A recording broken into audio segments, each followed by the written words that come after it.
नमस्कार, मैं हूं आपके साथ नैना और आप देख रहे हैं न्यूज 31 उत्तराखंड। उत्तराखंड में लगातार बारिश का सिलसिला जारी है। ऐसे में पहाड़ी क्षेत्र हो या फिर मैदानी, बारिश लगातार ही अपना कहर दिखा रही है। हरिद्वार की वही विधानसभा ज्वालापुर में बारिश के बाद क्षेत्रीय विधायक सुरेश राठौर ने अपने विधानसभा का प्रशासनिक अधिकारियों के साथ निरीक्षण किया और ग्रामीणों की समस्याएं सुनी। साथ ही मौके पर मौजूद अधिकारी कर्मचारियों को जल्द ही ग्रामीणों की समस्या का समाधान करने के निर्देश दिए गए हैं। ये रिपोर्ट देखिए।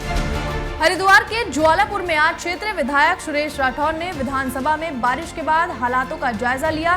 साथ ही क्षेत्र में हो रहे कामों के बारे में ग्रामीणों को बताया कि इस दौरान विधायक ने बारिश से हुए नुकसान को ठीक करने के साथ ही किसानों को हुए नुकसान की भी भरपाई करने के निर्देश दिए हैं।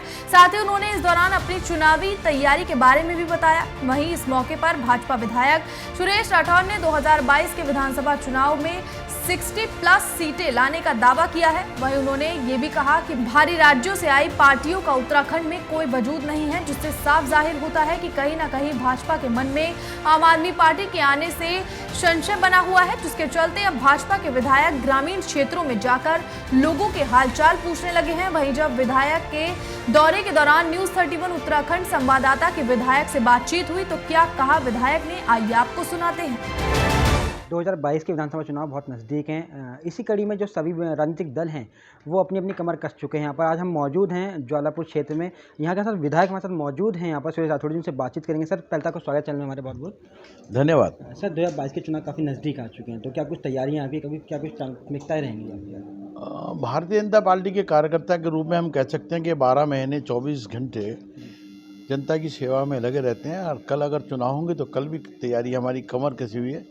अभी भी क्षेत्र से लौटे हैं और क्षेत्र के भ्रमण बराबर चले रहते हैं। लोगों की जन समस्या का निराकरण करने के लिए जन सेवा के माध्यम से हम सेवक बन के उनका काम करें। कोरोना काल के अंदर हमने देखा जो लोगों को दिक्कतें पैदा हुई, जहां ऑक्सीजन नहीं थी, जहां कोरोना के पेशेंट थे, हाहाकार मचा था। केवल भारतीय जनता पार्टी के कार्यकर्ता के रूप में अनेकों मंडल अध्यक्ष, कार्यकर्ता सब लोग उसमें जुटे थे और सेवा के माध्यम से, सेवा ही संगठन है, संगठन ही सेवा है, दोनों बातों को पूरा करते हुए माननीय जगत प्रकाश नड्डा जी का जो निर्देश था, माननीय प्रधानमंत्री या माननीय मुख्यमंत्री का जो निर्देश था, उस विषय को आगे बढ़ाते हुए चरैवेती जन सेवा के काम में लगे रहे।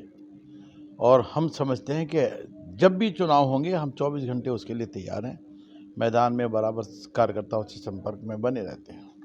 सर, कहीं ना कहीं देखा जा रहा है कि 4 सालों में 3 मुख्यमंत्री यहाँ पर जनता को दे दिए गए उत्तराखंड में भाजपा के द्वारा। सर, क्या कुछ लगता है कि पार्टी की छवि को कहीं ना कहीं क्षति पहुँची है यहाँ पर? कोई क्षति नहीं पहुँची। भारतीय जनता पार्टी के विधायक मुख्यमंत्री बने हैं, इससे कोई फर्क नहीं पड़ता। केंद्र जो फैसला करता है वो सबको स्वीकार होता है। और आप देख रहे हैं जो मुख्यमंत्री आए उनके अलग अलग काम अलग अलग तरीके से रहे। आज माननीय पुष्कर सिंह धामी बड़ी तेज़ी से विकास की तरफ बढ़ रहे हैं, एक एक समस्या का निदान कर रहे हैं, बारीकी से अध्ययन कर रहे हैं। और टीम के अंदर जो जोश खरोश माननीय मुख्यमंत्री पुष्कर सिंह धामी जी के आने से आज युवा जागरूक हुआ है, महिलाएं जागरूक हुई हैं, हमारा कार्यकर्ता जागरूक हो गया। और हम पूरी तरह से चुनावी मूड में हैं।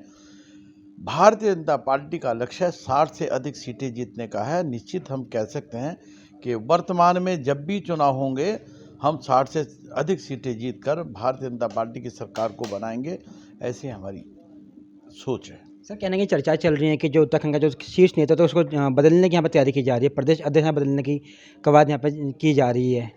नो कमेंट्स, मेरी तरफ से कोई ऐसा नहीं। कोई बने या ना बने, कोई हटे या ना हटे, ये केंद्रीय नेतृत्व का, प्रदेश नेतृत्व का, संगठन का काम है। मेरा उससे कोई सरोकार नहीं है। भारतीय जनता पार्टी के सिपाही हैं, 24 घंटे अपने काम में मग्न रहते हैं, सेवा में मग्न रहते हैं, इससे कोई सरोकार हमारा नहीं है। सर, वहीं कांग्रेस ने अपना प्रदेश अध्यक्ष को यहाँ पे बदला है। यहाँ पर साथ के साथ 4 कार्यकारी अध्यक्ष यहाँ पर उन्होंने दिए हैं कांग्रेस को। वो अपने को काफ़ी एक मजबूत स्थिति में मान रहे हैं भाजपा से, तो इस पर क्या कुछ कहेंगे? कांग्रेस तो कौन से सपने देखना चाहती है, किस बेस के ऊपर देखना चाहती है? जब कोरोना था तो कांग्रेस कहाँ थी? और हमारा नारा है कांग्रेस मुक्त भारत। हम उत्तराखंड में कांग्रेस मुक्त करेंगे। 11 रह गए, अब 11 भी नहीं आने देंगे। उनके दिमाग की जो गलतफहमी है वो भारतीय जनता पार्टी का नेतृत्व पुष्कर सिंह धामी जी के नेतृत्व के अंदर चुनाव लड़ेंगे और हम 60 से ज़्यादा सीट कर आने वाले हैं। कांग्रेस के पास कोई है नहीं, मसाला भी नहीं है, मुद्दा भी नहीं है और किसी प्रकार की कोई चिंता करने की आवश्यकता नहीं है। हम जन सेवा के काम में जुटे हैं और सेवक बनकर जो जनता के बीच में जाएंगे और पूर्ण रूप से 60 से ज़्यादा सीटें जीत कर आएंगे, ऐसा मुझे पूर्ण विश्वास है। सर वहीं आम आदमी पार्टी भी तीसरे विकल्प के रूप में उभर कर यहाँ पर उत्तराखंड में आने की बात कर रही है। 300 यूनिट फ्री बिजली देने की बात यहाँ पर उत्तराखंड वासियों को कर रही है, इस पर क्या कुछ कहेंगे? प्रदेश हमारा, देश हमारा, सेवा हम करते हैं। सरकार उनकी दिल्ली में है, यहाँ कोई उनका विधायक नहीं है, यहाँ उनका कोई नेतृत्व नहीं है। जनता को बरगलाने के लिए केवल उनके पास एक सगुफा है और वो सगुफे के माध्यम से दिल्ली को बेवकूफ़ बना सकते हैं। उत्तराखंड के लोग बुद्धिजीवी लोग हैं, यहाँ साक्षरता भी बहुत अधिक है और आप आदमी जो उनकी ये डुगडुगी बजाना चाहते हैं, हमारी उत्तराखंड की जनता सब कुछ जानती है। ना उनके बस का कुछ यहाँ है और ना कुछ होने वाला है। वो कुछ करेंगे जो प्रदर्शन करना चाहते हैं, जनता को बरगलाना चाहते हैं, तो उससे कुछ होने वाला नहीं है। वो दिल्ली में उनकी हालत ख़राब है।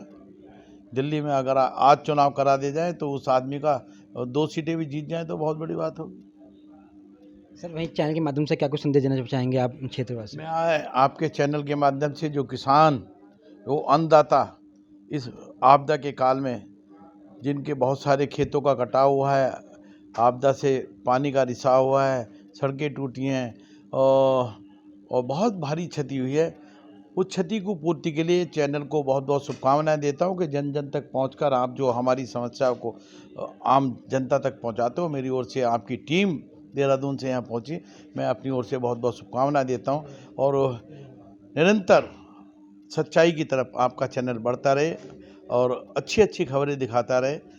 उत्तराखंड के लिए हम आपको बहुत बहुत शुभकामनाएं देते हैं। उत्तराखंड से जुड़ी तमाम खबरों को देखने के लिए हमारे चैनल को सब्सक्राइब करें और बेल आइकन दबाना ना भूलें।